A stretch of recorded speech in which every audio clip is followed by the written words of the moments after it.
अस्सलाम वालेकुम वरहमतुल्लाहि वबरकातुहू। डियर 9th क्लास के स्टूडेंट, इससे पहले हमने थ्योरम 10.1 और 10.1.2 यूनिट 10 के कर लिए थे student.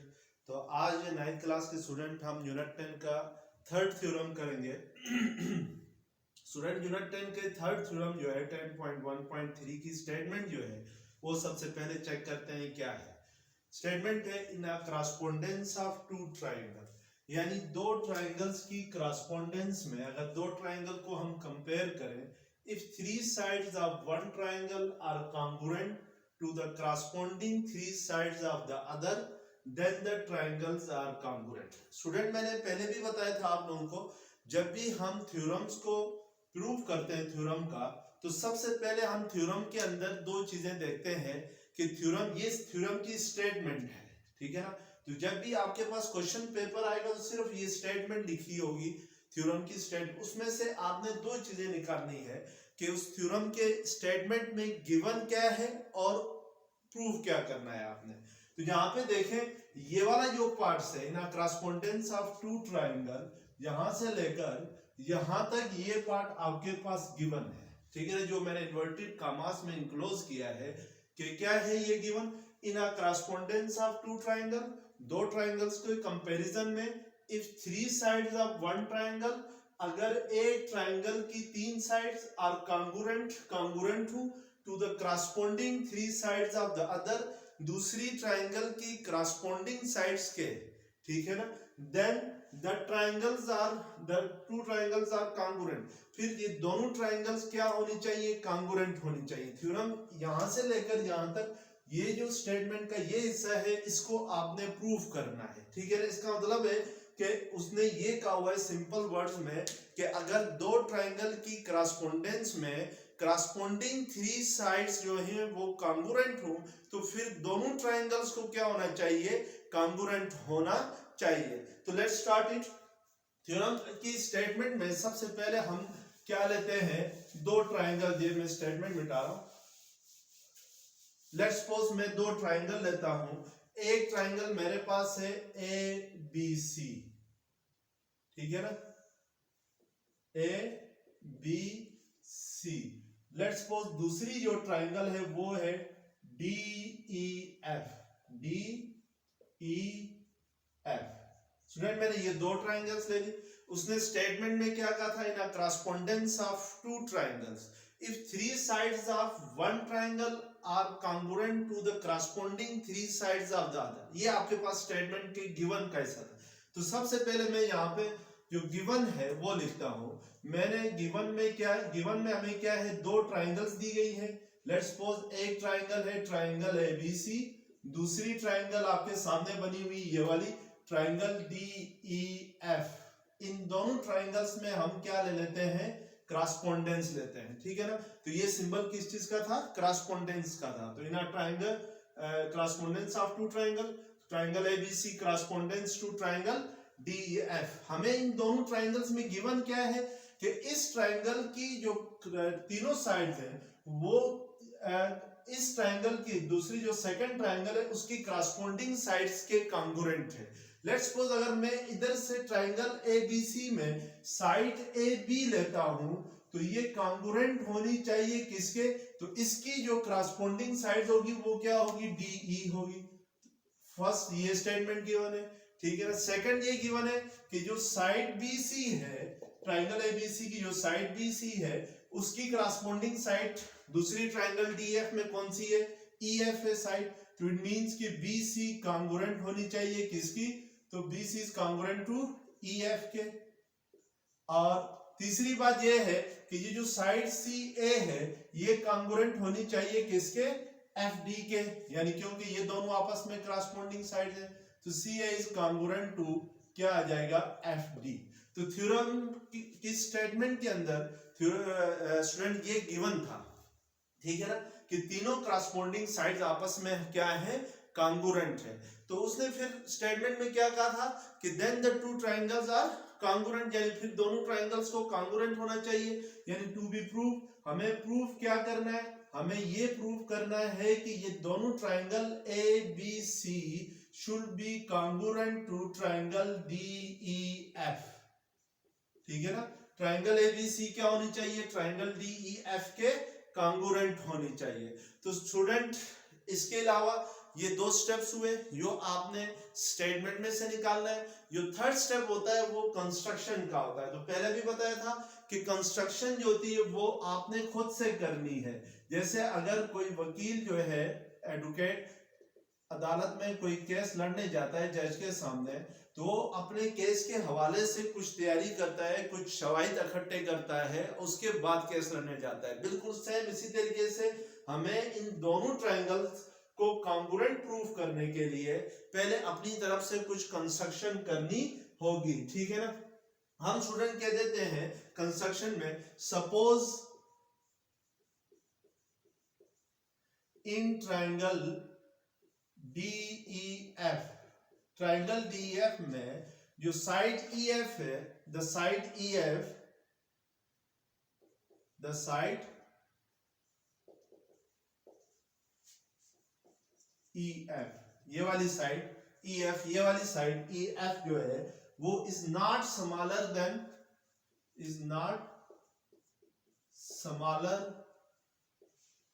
Then other two sides. ठीक है ना, हम फर्ज कर लेते हैं कि जो साइड EF है ट्राइंगल EF में, ये वाली जो ट्राइंगल है ट्राइंगल DEF में जो साइड EF है ये बाकी दोनों साइड से छोटी नहीं है। या इन अदर वर्ड्स आप ये भी कह सकते हैं कि side EF is greater than other two sides in triangle DEF। ठीक है ना, तो ये आपने क्या कर लिया है, सपोज कर लिया है। अब हम जो ऑन EF यानी जो साइड EF है ट्राइंगल DEF की, इस EF को लेकर हम क्या करेंगे, एक और ट्राइंगल बनाएंगे अपनी तरफ से ही। ठीक है ना, ऑन EF कंस्ट्रक्ट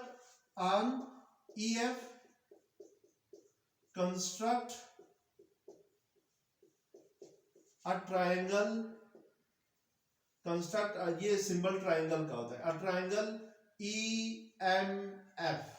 ठीक है ना, EF के ऊपर आपने एक और ट्राइंगल बनानी है जिसको क्या नाम देना है, EMF। कैसे, फर्ज करें यहां पर एक पॉइंट M ले लें इसके ऊपर। ठीक है ना, और इस M को E के साथ भी ज्वाइन करें और इस M को क्या करें, F के साथ भी ज्वाइन करें।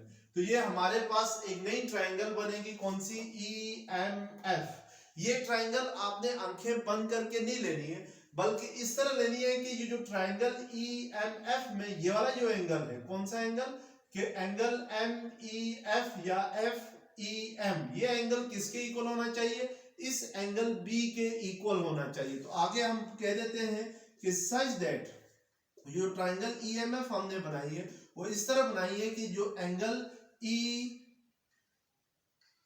EFEM should be congruent to angle B। यानी अगर फर्ज करो ये एंगल 30 डिग्री है तो ये एंगल B क्या होगा, 30 डिग्री। यानी अगर एंगल B 30 डिग्री का है तो ये वाला एंगल MEF जो है ये भी कितने का होना चाहिए, 30 डिग्री का एंगल होना चाहिए। ठीक है, ये दोनों आपस में इक्वल होने चाहिए। एक तो ये आपने रखना है। दूसरी बात ये है कि एंड ये जो साइड EM है, ये वाली साइड EM, ये ट्राइंगल ABC की साइड AB के इक्वल होना चाहिए। यानी हमने ये रखना है कि ME should be congruent to side AB। ठीक है ना स्टूडेंट, तो ये हमारी क्या हुई, कंस्ट्रक्शन हुई। तो दोबारा सुन ले स्टूडेंट कि हमने ट्राइंगल DEF की जो साइड EF लेकर एक नई ट्राइंगल बनाई है।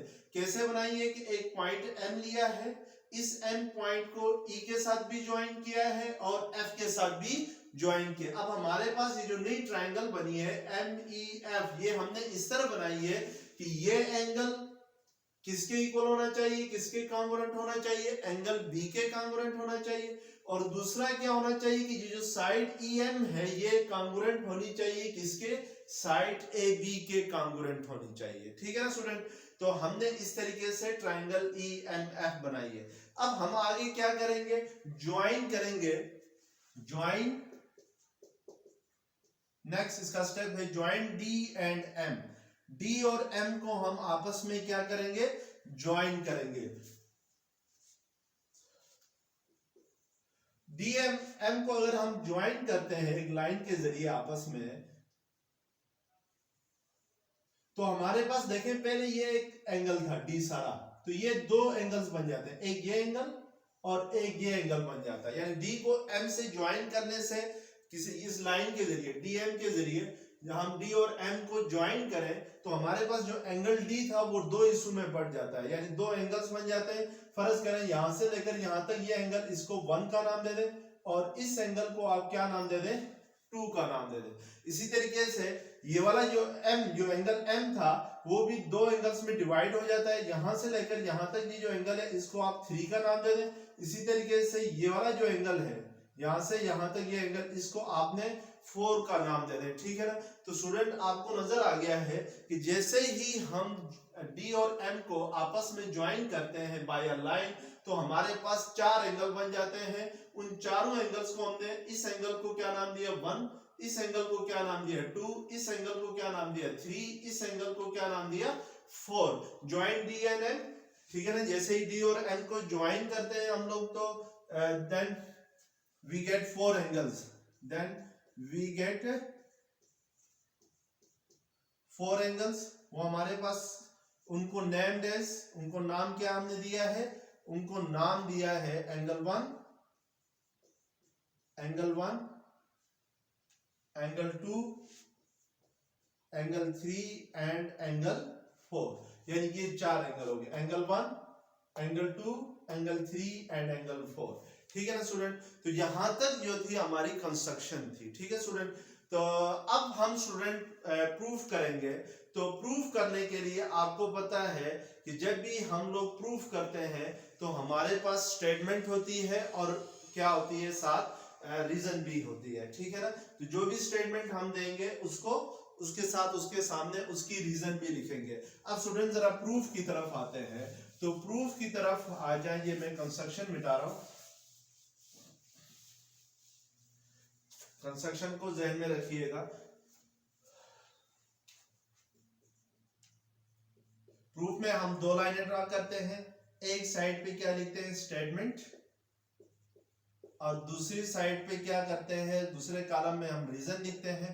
सबसे पहले देखें स्टूडेंट, अब मैं फिलहाल इस लाइन को मिटा रहा हूं, ठीक है ना। इस लाइन को मैं क्या कर रहा हूं, मिटा रहा हूं, जो डी और एम को क्या कर रही थी, ज्वाइन कर रही थी। अब हमारे पास 2 ट्राइंगल्स हैं। हम फर्ज करें इस ट्राइंगल ए बी सी को क्रॉसपोंडेंस लेते हैं, कंपेयर करते हैं किसके साथ, ट्राइंगल ई एम एफ के साथ। यानी मैं ये कर रहा हूं कि triangle A B C correspondence to triangle M E F, इन दोनों ट्राइंगल्स को आपस में क्या कर रहे हैं, हम जरा कंपेयर करते हैं। तो पहले भी बताया था स्टूडेंट, जब भी 2 ट्राइंगल्स की हम क्रॉसपोंडेंस लें और उन दोनों ट्राइंगल्स में कोई सी भी 3 क्वांटिटीज अगर कॉन्ग्रुएंट प्रूफ होती हैं तो हम उस बेस पे कह देते हैं कि वो दोनों ट्राइंगल्स क्या होंगी, कॉन्ग्रुएंट होंगी।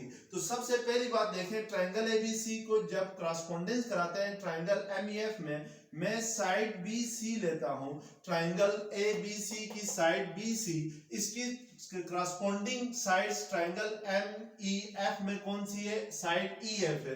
तो B C is congruent to क्या लिख देते हैं, ई एफ लिख देते हैं, ठीक है ना। सामने हम लिख देंगे कि भाई ये क्या था, हमें गिवन था, गिवन में हमें ये बताया गया था कि साइड बी सी किसके कॉन्ग्रुएंट है, ई एफ के कॉन्ग्रुएंट है। दूसरी बात स्टूडेंट, हमने यहाँ पे ये देखनी है कि ये वाला जो एंगल है, ये वाला एंगल एम ई एफ किसके कॉन्ग्रुएंट है, एंगल बी के कॉन्ग्रुएंट है, ठीक है ना। तो हम लिख सकते हैं कि angle B is congruent to angle B is congruent to angle F E M. F E M के है या एम ई एफ के है, तो याद रखें जो ई है वो मिड में आना चाहिए, एफ ई एम, ठीक है ना। ये एंगल और ये एंगल कॉन्ग्रुएंट है। तो ये बात आपको कहां से पता चली, हमने जब कंस्ट्रक्शन की थी, ये वाली जो ट्राइंगल बनाई थी, ये बनाई ही इसी तरह थी कि ये जो एंगल है, ये वाला एंगल एम ई एफ, ये एंगल किसके कॉन्ग्रुएंट हो, इस एंगल बी के कॉन्ग्रुएंट हो। तो हम सामने क्या लिख देंगे, कंस्ट्रक्शन लिख देंगे, ठीक है। तो ये हमारी क्या हुई, कंस्ट्रक्शन हुई। तीसरी बात स्टूडेंट ये है कि ये जो साइड ए बी है, ट्राइंगल एबीसी की जो साइड ए बी है, ये वाली साइड ए बी किसके कांग्रुएंट है? EM के कांग्रुएंट है, ठीक है ना। क्यों कांग्रुएंट है? क्योंकि ये भी हमारे पास क्या था, गिवन में था, BC is congruent to side EM। तो हम सामने क्या लिख देंगे? कंस्ट्रक्शन लिख देंगे, ऊपर लिखा हुआ है। तो इसी तरीके से नीचे भी क्या लिख देंगे? कंस्ट्रक्शन। ये तो हमारी कंस्ट्रक्शन थी। अब देखिए स्टूडेंट, इन दोनों ट्राइंगल्स में, ट्राइंगल ABC और ट्राइंगल MEF में, जिसको मैंने टिक किया हुआ है रेड से, ये इन दोनों ट्राइंगल्स में ये साइड BC कांग्रुएंट प्रूफ हो गई किसके? EF के। और साइड AB कांग्रुएंट प्रूफ हो गई किसके? EM के। और एंगल B जो कांग्रुएंट प्रूफ हुआ किसके? इस एंगल की, जिसको हमने FEM नाम दिया हुआ है। तो इसका मतलब हुआ कि ये दोनों ट्राइंगल्स क्या होंगी? कांग्रुएंट होंगी। क्यों कांग्रुएंट होंगी? क्योंकि तीन क्वांटिटीज क्या हो गई? कांग्रुएंट प्रूफ हो गई। तो हम कह सकते हैं कि triangle ABC is congruent to triangle MEF, ठीक है। सामने हम क्या लिखेंगे? ये साइड, ये एंगल और ये साइड कांग्रुएंट प्रूफ हुई है। तो हम लिखेंगे SAS पोस्टुलेट, ठीक है ना। SAS पोस्टुलेट मींस कि साइड एंगल साइड पोस्टुलेट, यानी दो साइड्स और एक एंगल क्या हुआ? कांग्रुएंट प्रूफ हुआ। तो उस बेस पे आप इन दोनों ट्राइंगल्स को क्या कहेंगे? कांग्रुएंट कहेंगे, ठीक है ना स्टूडेंट।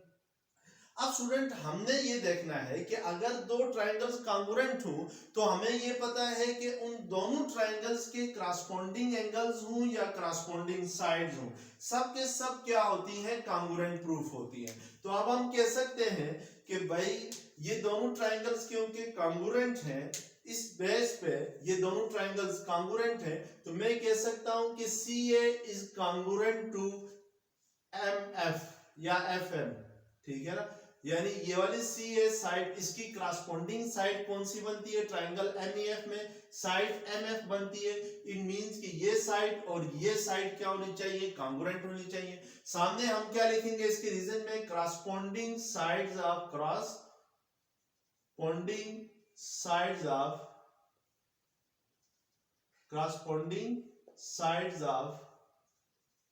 Congruent triangle.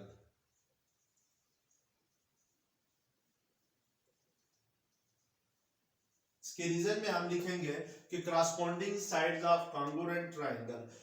लेकिन स्टूडेंट जरा गिवन में देखें, गिवन में क्या था कि CA किसके कांग्रुएंट है? ये गिवन में CA किसके कांग्रुएंट है? FD के कांग्रुएंट है।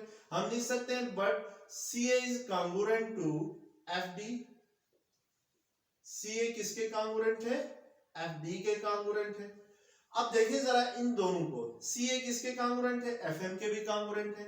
CA किसके कांग्रुएंट है? इधर FD के भी कांग्रुएंट है। इसका मतलब ये हुआ कि CA जो है, अगर CA FM के भी कांग्रुएंट है, CA क्या है? FD के भी कांग्रुएंट है, तो आप इसको कह सकते हैं, इसको 1 का नाम दे दें, इधर इसको 2 का नाम दे दें। हम कह सकते हैं कि FM is congruent to FD, ठीक है ना। FM is congruent to FD। तो रीजन में हम क्या लिखेंगे? फ्रॉम 1 and 2, ठीक है। इसको 1 का नाम दिया, क्यों? CA FM के भी कांग्रुएंट है, CA FD के भी कांग्रुएंट है। जिस तरीके से अगर मैं कहता हूं 3 बच्चे लेता हूं, अकबर, सलीम और असगर, मैं कहता हूं अकबर जो है वो सलीम के भी हम उम्र है और असगर का भी हम उम्र है, ठीक है ना। तो इसका मतलब हुआ कि सलीम और असगर भी आपस में क्या होंगे? हम उम्र ही होंगे, ठीक है ना। क्योंकि दोनों के दोनों किसके हम उम्र है? अकबर के हम उम्र है, ठीक है ना स्टूडेंट। तो इसी तरीके से यहाँ पे हम कह सकते हैं कि CA FM के भी कांग्रुएंट है, CA FD के भी कांग्रुएंट है। तो इट मींस यानी ये वाला CA इस FM के भी कांग्रुएंट है और ये वाला CA इस FD के भी इक्वल है। तो फिर ये दोनों भी आपस में क्या होंगे? कांग्रुएंट होंगे, इक्वल होंगे, ठीक है ना स्टूडेंट। यहां तक हमने देख लिया। अब जरा आते हैं in triangle FDM, in triangle FDM की तरफ आते हैं। Triangle FDM, in triangle FDM कौन सी ट्राइंगल बनती है स्टूडेंट? लेट्स सपोज जहां पर आपके पास FDM हमने कंस्ट्रक्शन में जब हम M और D को हमने ज्वाइन किया था तो इस एंगल को हमने क्या नाम दिया था 1 का, इस एंगल को हमने क्या नाम दिया था 2 का, इसको क्या नाम दिया था 3 का, इसको क्या नाम दिया था 4 का। देखिए स्टूडेंट ट्रायंगल FDM बनती है ये वाली ट्रायंगल FDM, यानी अगर इसको बीच में से हटा दूं तो ये ट्रायंगल आपके पास FDM, ये वाली ट्रायंगल FDM है, ये वाली ट्रायंगल, ठीक है। इस ट्रायंगल में ये वाली साइड FD और ये वाली साइड FM आपस में क्या है कांगुरेंट है, यानी FM किसके कांगुरेंट है FD के कांगुरेंट है, ठीक है ना, इन ट्रायंगल FDM। हमने लास्ट थ्योरम में यानी थ्योरम 2 में यूनिट 10 का थ्योरम सेकंड थ्योरम पढ़ा था। सेकंड थ्योरम में हमने क्या पढ़ा था कि अगर कोई सी भी ट्रायंगल ले, कोई एक ट्रायंगल ले ले ABC, ठीक है ना, और अगर इस ट्रायंगल के कोई से भी दो एंगल्स अगर आपस में कांगुरेंट हुए, लेट्स सपोज एंगल B और एंगल C आपस में कांगुरेंट हैं, तो फिर एंगल B की अपोजिट साइड कौन सी AC और एंगल C की अपोजिट साइड कौन सी AB भी कांगुरेंट होनी चाहिए। यानी ये मैं जरा थ्योरम 10.2 है कि if angle A is congruent, sorry angle B is congruent to angle C, यानी अगर एंगल B जो है वो एंगल C के कांगुरेंट होता है तो फिर हमारे पास इनकी जो अपोजिट साइड्स हैं वो भी क्या होती है कांगुरेंट होती है, यानी AC कांगुरेंट होती है किसके AB के कांगुरेंट होती है। तो ये हमने कहां पर पढ़ा था थ्योरम 10.1.2 में, यानी इसी यूनिट का सेकंड जो थ्योरम था उसमें हमने पढ़ा था। तो यहाँ पे देखें स्टूडेंट, अगर ये दोनों साइड्स, उसका जरा कन्वर्स लिखना है, अगर ये साइड और ये वाली साइड आपस में कांगुरेंट है यानी FD और FM कांगुरेंट है तो फिर इनके जो अपोजिट एंगल है वो भी कांगुरेंट होने चाहिए, यानी फिर एंगल 2 कांगुरेंट होना चाहिए किसके हराल में एंगल 4 के कांगुरेंट होना चाहिए। क्यों? क्योंकि ये दोनों साइड तभी कांगुरेंट हो सकती है, यानी FM और FD तभी कांगुरेंट हो सकती है अगर एंगल 2 और एंगल 4 आपस में क्या हो कांगुरेंट हो, अदरवाइज कभी भी कांगुरेंट नहीं हो सकती। तो हम इसको लिख सकते हैं कि इन ट्रायंगल FDM में angle 2 is congruent to angle क्या आ जाएगा 4 आ जाएगा। तो सामने रीजन में हम क्या लिखेंगे, because FM is congruent to FD, यानी क्योंकि FM और ये FD आपस में, ये FD और ये FM आपस में क्या है कांगुरेंट है। इसी तरीके से स्टूडेंट देखें, मैं अगर ट्रायंगल ले लूं सिमिलरली के ट्रायंगल में कौन सी ले लूं, ट्रायंगल DEM, ठीक है ना, ट्रायंगल DEM में ये साइड बिल्कुल सेम इसी तरीके से हम प्रूफ कर सकते हैं, यानी DE इज कांगुरेंट टू क्या होगा EM होगा, ठीक है। अगर ये दोनों साइड्स, ये साइड और ये साइड DE और EM आपस में कांगुरेंट है तो फिर हर हाल में एंगल 1 और ये एंगल 3 भी आपस में क्या होने चाहिए कांगुरेंट होने चाहिए। तो हम कह सकते हैं कि सिमिलरली कि angle 1 is congruent to angle क्या आ जाएगा 3 आ जाएगा, ठीक है ना। तो ये हमने इसको भी हमने थ्योरम 10.1.2 में बड़ी तफसील से पढ़ा था, तो वहां पर इसको चेक कर लिया, चेक कर लें स्टूडेंट प्लीज। तो अब स्टूडेंट हम जरा नेक्स्ट स्टेप करते हैं इसका, कि नेक्स्ट स्टेप क्या है। जो जरूरी चीजें हैं वो मैं नहीं मिटा रहा, बाकी इसी तरह से मैं मिटा रहा हूं। अब अगर देखें स्टूडेंट, एंगल 2 किसके इक्वल है, एंगल 4 के इक्वल है, इसको आप 3 का नाम दे दें, और यहां पर एंगल 1 किसके कांगुरेंट है, एंगल 3 के कांगुरेंट है, इसको आप 4 का नाम दे दें। अगर मैं ऐड करता हूं 3 और 4 को, ठीक है ना, 3 और 4 को ऐड करता हूं तो आपको पता है जब भी दो इक्वेशंस को ऐड करें तो लेफ्ट हैंड साइड के साथ ऐड होती है और राइट हैंड साइड के साथ ऐड होती है। यानी अगर angle 2 is equal to angle 4 को मैं अगर angle 1 is equal to angle 3 के साथ ऐड करूं तो 2 1 के साथ ऐड होगा और 4 किसके साथ ऐड होगा 3 के साथ ऐड होगा, यानी एंगल 2 प्लस एंगल 1 होगा इज इक्वल टू क्या आ जाएगा, सॉरी हाँ सही है, एंगल 4 प्लस एंगल 3 होगा। यानी हमारे पास एंगल 1 और एंगल 2 आपस में ऐड होंगे, लेफ्ट हैंड साइड के साथ ऐड होगी, और right hand side angle 3 add होगा किसके साथ, एंगल 4 के साथ।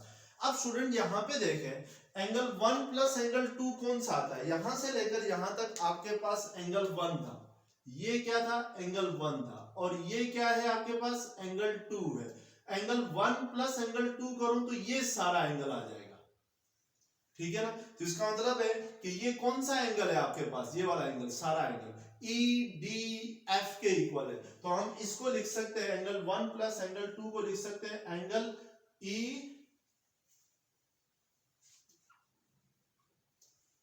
Angle EDF is congruent to, और एंगल 4 प्लस एंगल 3, एंगल 4 यहां से यहां तक एंगल 4 था, और एंगल 3 था यहां से लेकर यहां तक ये एंगल 3 था। एंगल 3 प्लस एंगल 4 करोगे तो ये सारा एंगल आ जाएगा, और ये एंगल कौन सा होता है, EMF होता है। तो हम लिख सकते हैं इसको एंगल EMF, M को सेंटर में रखेंगे क्योंकि एंगल M की बात हो रही है, ये M है आपके पास, ये वाला पॉइंट, ठीक है। इस वर्टेक्स को हमने क्या नाम दिया था, M का नाम दिया था। तो स्टूडेंट अब इसका मतलब हुआ कि हमने एंगल D को, इस सारे एंगल को एंगल M यानी EMF के कॉन्ग्रुएंट प्रूव किया है। तो हम अब दोबारा फिगर की तरफ आते हैं, मैं इसको दोबारा बनाता हूं। तो दोबारा अगर बनाओ तो ये साइड आपके पास क्या था, DEF थी, ये DEF, और ये पॉइंट M हो तो आपके पास ये क्या थी, ट्रायंगल EMF थी। अब हम स्टूडेंट जरा करस्पॉन्डेंस लेते हैं, किसमें, no we take correspondence in triangle, triangle DEF, triangle DEF correspondence to triangle MEF। अब हम जरा इन दोनों ट्रायंगल्स को, इस ट्रायंगल को और इस ट्रायंगल को क्या करते हैं, कंपेयर करते हैं, इनकी करस्पॉन्डेंस लेते हैं, ठीक है ना स्टूडेंट। अब जरा देखें स्टूडेंट, हमने सबसे पहले देखा कि इस ट्रायंगल की साइड FD लेता हूं, ट्रायंगल DEF की साइड कौन सी लेता हूं, FD। इसकी करस्पॉन्डिंग साइड इस ट्रायंगल में कौन सी बनती है, इस ट्रायंगल में सेकंड MEF में ये वाली साइड बनती है, ये दोनों आपस में करस्पॉन्डिंग साइड है। तो मैं कह सकता हूं कि triangle, in triangle DEF side FD is congruent to, क्या होगा, side is congruent to side FM, ठीक है। क्यों FM होगा, क्योंकि हमने ये पहले प्रूफ किया है कि FM किसके कॉन्ग्रुएंट है, FD के कॉन्ग्रुएंट है। तो सामने हम रीजन में लिखेंगे प्रूव्ड, ये बात पहले प्रूव्ड हो चुकी है, ठीक है। दूसरी बात, अगर ये एंगल ले लूं ट्रायंगल DEF का, ठीक है ना, ये वाला एंगल D जिसको हमने EDF नाम दिया था, ये इसका करस्पॉन्डिंग एंगल दूसरी ट्रायंगल में, किसमें, ट्रायंगल EMF में कौन सा बनेगा, ये वाला एंगल बनेगा। तो हम कह सकते हैं कि angle EDF is congruent to angle FME के। ये बात भी हम प्रूव कर चुके हैं, कहां पे, अभी ऊपर ही प्रूव किया है। यहां पे देखें कि ये triangle angle EDF is congruent to angle EMF, ठीक है ना, या FME। तो M सेंटर में होना चाहिए। तीसरी बात स्टूडेंट, यहां पे ये देखें कि ये जो साइड DE है, ये वाली साइड DE, ये इस साइड EM के कॉन्ग्रुएंट है, यानी side DE is congruent to EM, ठीक है ना। क्यों कॉन्ग्रुएंट है स्टूडेंट, यहां पे देखें हमें गिवन में था कि AB क्यों किसके कॉन्ग्रुएंट है, DE के कॉन्ग्रुएंट है, यानी ये वाली साइड AB किसके कॉन्ग्रुएंट है, DE के कॉन्ग्रुएंट है। और दूसरी बात, ये वाली जो साइड है EM, हमने कंस्ट्रक्शन में लिया था तो ये साइड EM जो है ये भी AB के कॉन्ग्रुएंट है, यानी कंस्ट्रक्शन में हमने ये बात प्रूव की थी कि साइड EM जो है वो हमने EM बनाई ही इसी तरह थी कि वो किसके कांगुरेंट हो, यानी ये जो साइड EM है हमने इसको इस तरह बनाया था कि ये AB के कांगुरेंट हो, ये हमारी कंस्ट्रक्शन थी। और दूसरी बात गिवन में था कि AB किसके कांगुरेंट है, DE के कांगुरेंट है, यानी ये बात गिवन में है कि AB कांगुरेंट है DE के, और AB जो कांगुरेंट है ME के, ये हमारी कंस्ट्रक्शन थी। तो हम कह सकते हैं, इस पॉइंट को जरा नोट रखना है आप लोगों ने, triangle ABC is congruent to triangle MEF, ठीक है ना, इसको आपने नोट रखना है प्लीज। तो हम कह सकते हैं कि DE is congruent to EM, सामने हम लिख देंगे क्या, each is congruent to AB, यानी DE भी AB के congruent है, ठीक है ना, each is congruent to AB, DE भी AB के congruent है और EM भी AB के congruent है। DE AB के congruent क्यों है, क्योंकि वो गिवन में था। EM AB के congruent क्यों है, क्योंकि हमने कंस्ट्रक्शन इसी तरह की थी। अब स्टूडेंट देखें इन दोनों ट्राइंगल्स में, ट्राइंगल DEF में और ट्राइंगल MEF में, एक साइड एंगल और साइड, यानी दो साइड्स और एक एंगल आपने कांग्रुएंट प्रूव किया है। तो हम इसी बेस पे कह सकते हैं कि ट्राइंगल DEF इज कांग्रुएंट, यहां पे सॉरी कॉरेस्पोंडेंस लेना था आपने इधर, triangle DEF is congruent to triangle MEF के, यानी जो ट्राइंगल DEF है वो किसके कांग्रुएंट है, ट्राइंगल MEF के। तो स्टूडेंट हम इससे पहले ये प्रूफ कर चुके हैं कि ट्राइंगल ABC जो है वो, ये वाली ट्राइंगल ABC ये इस ट्राइंगल MEF के कांग्रुएंट है, ये बात हम पहले प्रूफ कर चुके हैं, ठीक है ना। अब हमने यहां पे ये बात भी प्रूफ कर ली कि ये वाली जो ट्राइंगल DEF है ये भी कांग्रुएंट है किसके, MEF के, ठीक है ना, इस ट्राइंगल के, यानी ये दोनों ट्राइंगल्स भी इसके कांग्रुएंट, ये ट्राइंगल भी इसके कांग्रुएंट। अब स्टूडेंट देखें जरा, ये ट्राइंगल ABC कांग्रुएंट है ट्राइंगल MEF के, और ये ट्राइंगल DEF भी इस ट्राइंगल MEF के कांग्रुएंट है। तो हम कह सकते हैं इन दोनों से ये नतीजा अखज़ करते हैं, क्योंकि ट्राइंगल ABC भी ट्राइंगल MEF के कांग्रुएंट है, ट्राइंगल DEF भी ट्राइंगल MEF के कांग्रुएंट है, तो हम कह सकते हैं कि triangle ABC is congruent to triangle क्या होगा, DEF। तो सामने हम लिखेंगे कि each is congruent to, each triangle is congruent to क्या होगा, ट्राइंगल MEF के, यानी ये ट्राइंगल भी ABC भी MEF के कांग्रुएंट है और ये ट्राइंगल DEF भी MEF के कांग्रुएंट है। तो मतलब ये हुआ, फिर ये दोनों ट्राइंगल्स अगर इस MEF के कांग्रुएंट हैं तो फिर ये ट्राइंगल और ये ट्राइंगल भी हर हाल में क्या होने चाहिए, ट्राइंगल ABC और ट्राइंगल DEF को भी हर हाल में क्या होना चाहिए, कांग्रुएंट होना चाहिए। तो स्टूडेंट ये था थ्योरम 10.1.3। तो नेक्स्ट यूनिट में, नेक्स्ट वीडियो में इंशाल्लाह मैं आपको नेक्स्ट जो थ्योरम होगा 10.1.4 वो अपलोड करूंगा।